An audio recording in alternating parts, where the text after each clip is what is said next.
It was 1821 when Percey Shelley wrote, and I quote, that the poet is the unacknowledged legislator of the world.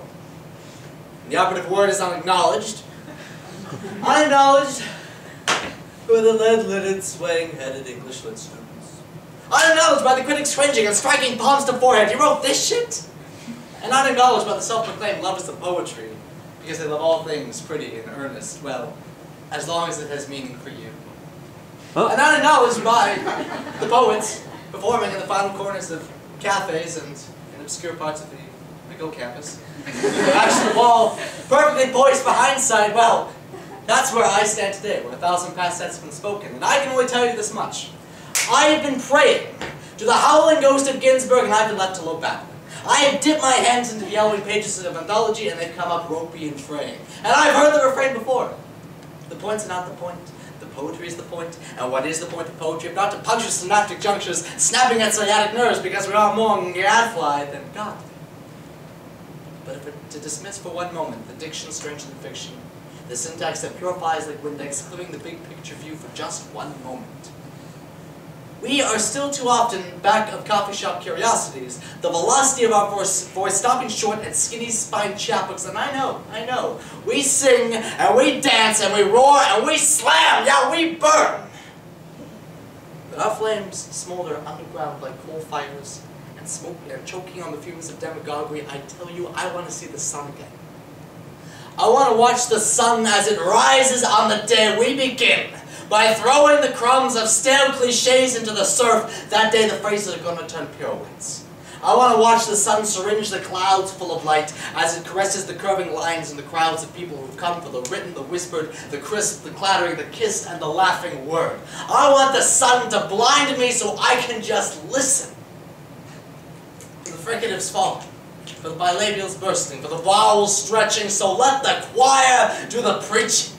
Let the reaching cathedral ceilings be made collection plates of a million whispered desires, condensing, coalescing, distilling the soul and pouring down on us. Let us listen. Because I will be all ears the day poetry is as common as ants building their kingdoms on the sidewalk.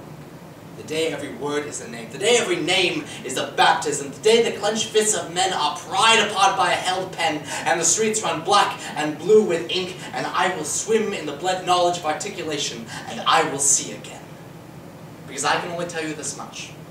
I am waiting for the day our verse is unfurled for the fulfillment of Percy Shelley's promise. I am yearning for the day the poet inherits the world. Thank you.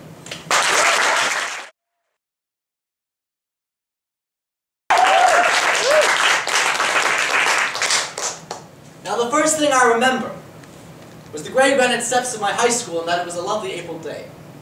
And to my immediate right was a friend of mine, a mutual friend ended up having to run off, so we fell to talking. And his name was Joey.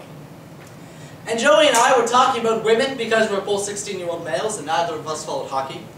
And I didn't feel much like talking about my ex that day, but that's okay because Joey felt like talking about his ex that day. And Joey had been drunk so hard you'd think he was explosive ordnance with coordinates sent to regret the kingdom come. He had been dumped as unceremoniously as a corpse into the Hudson, or radioactive waste into the Irish Sea. Like an unwanted balloon into the sky, he was let go, and why? Why, Joey? There had been no cheating, at least not that he told me. There had been no other man, no parental injunction. He was just on the wrong end of a transaction where too much faith was deposited and not enough interest was held. And I sympathized with him, because we're both 16-year-old males, and that's what you do. And I sympathized with him, because Joey had not lost everything in the crash. Joey still had use of his right brain, and I admired. You see, Joey spoke pantomime. He mouthed the outline of the monster of an ex many men still check under the bed for nightly. He gestured the silhouette to sickly life, and it paced the stage between my mind and his, and Joey wore sweater vest with Mr. Dress-Up credibility, and in grand pantomime tradition was playing repeat after beat after beat after repeat after me. She was a what? She was a bitch. She was a what? She was a bitch. She was a what? She was a bitch, the kind of cold that cracks your nose hairs. She was a what? She was a bitch, the kind of cold that burns you midnight blue. She was a what? She was a... And then, in grand pantomime tradition, I pointed straight over his shoulder and said, Joey, she's right behind you! And in grand pantomime tradition, it was true. She was right behind him. And she gave Joey the kind of look that two helium atoms give each other as they fall through the sun, the kind of look that makes a blade of grass shift uncomfortably in its roots. And then she walked into the parking lot, stepped into a guarded Dodge Caravan, and I never saw her again. But before she did, Joey met her gaze. The way a wasp meets a swatting hand. We will both know pain. Only one of us will know death. He murmurs under his breath, "Fuck you, you whore." And then she walked into the parking lot, stepped into a guarded Dodge Caravan, and I never saw her again. And Joey turns to me and asks, "Do you think she heard me?" And I knew then that after Joey does 4 shows a day, he hangs up his bow tie and sweater vest, he goes into the editing booth, watches a tape of every pantomime he's done. He watches each one over and over and over once more, says repeat after repeat after repeat after repeat after me. "Fuck you, you." And Joey turns to me and asks, "Do you think she heard me?" I don't know, but I am certain that you did.